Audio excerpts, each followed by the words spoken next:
Jesus said, "Wherever two or more are gathered together, I am in your midst." Jesus said this because wherever two or more are gathered together, there is a communion, there is language, there is imagination, there is God. God is a product of the creative imagination, and God is that imagination taken flight.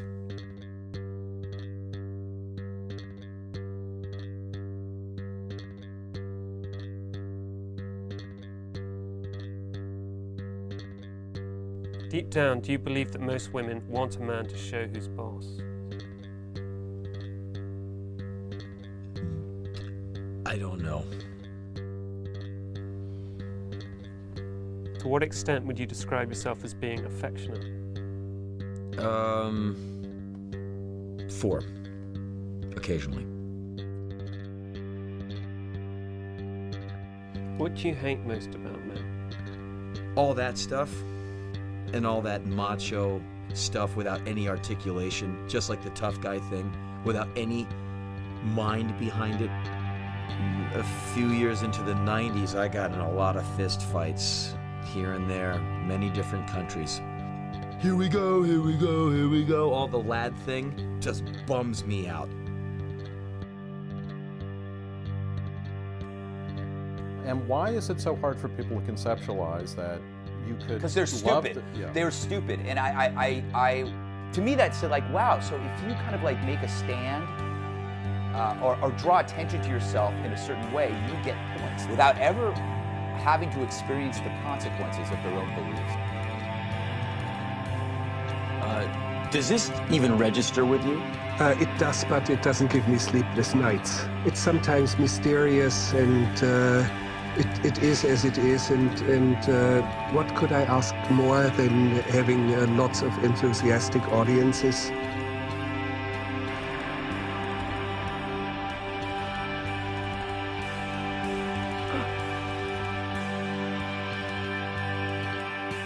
My father would wave his arms about, and I could tell by the way it empowered him that he felt he was passing on forbidden knowledge. I would watch my father lose himself in the outpourings of his own creative energy. And although he would have laughed at this notion, what my father was finding in his beloved God was living hell.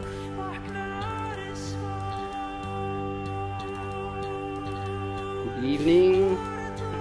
Good evening. My dear people. Your name is? I am known as Ethereus. Where do you come from? The planet of Venus. Who would you rather be? Gandhi, Einstein, Bill Gates, John Lennon, or Muhammad Ali? I cannot answer that question for you. Einstein hung out with a bunch of intellectuals all the time.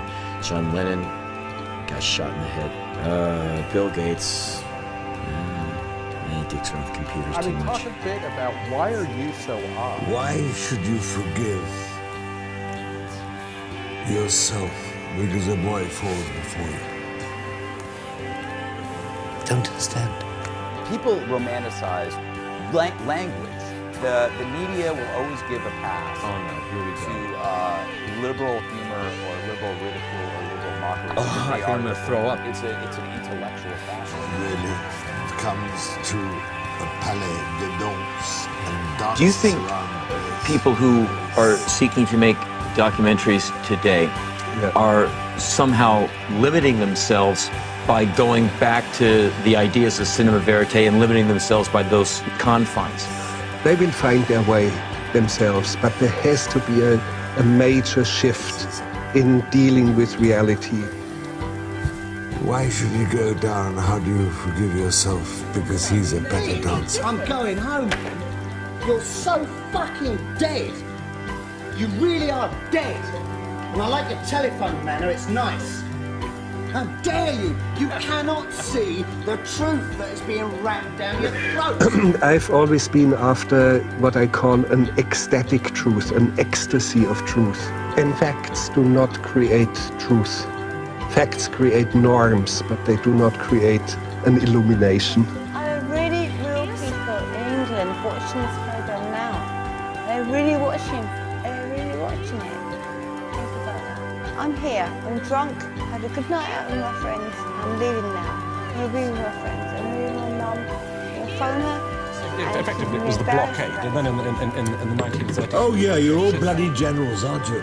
You're all so bloody smart that that's where you're going to move your tanks around. And the next thing you're going to...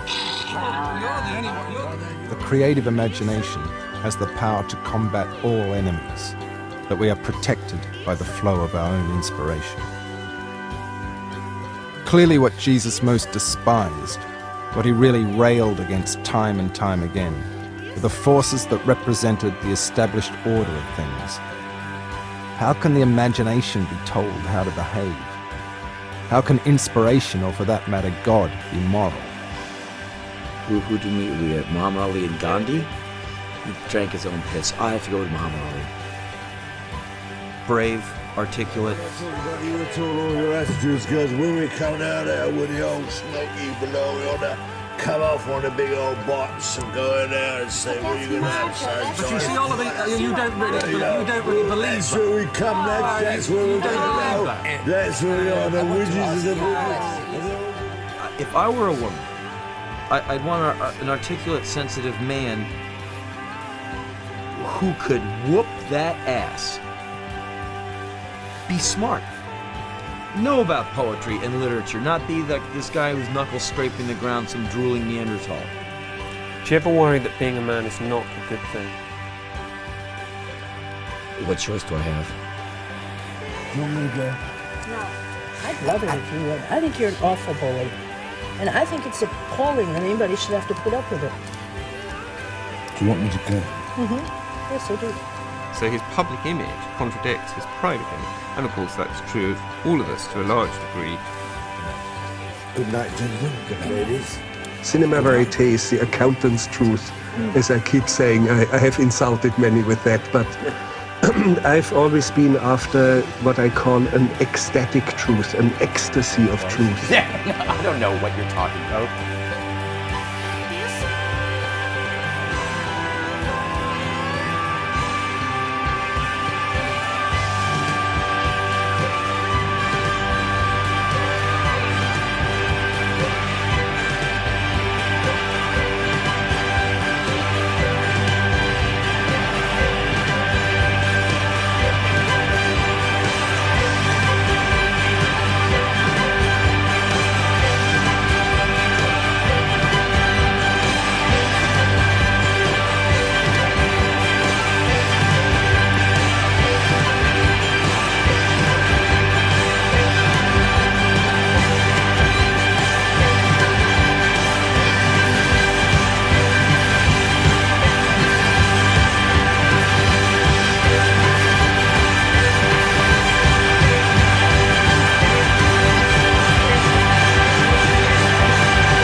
It was hard work loathing everything all the time. All that sustained hatred was a painful and tiring business.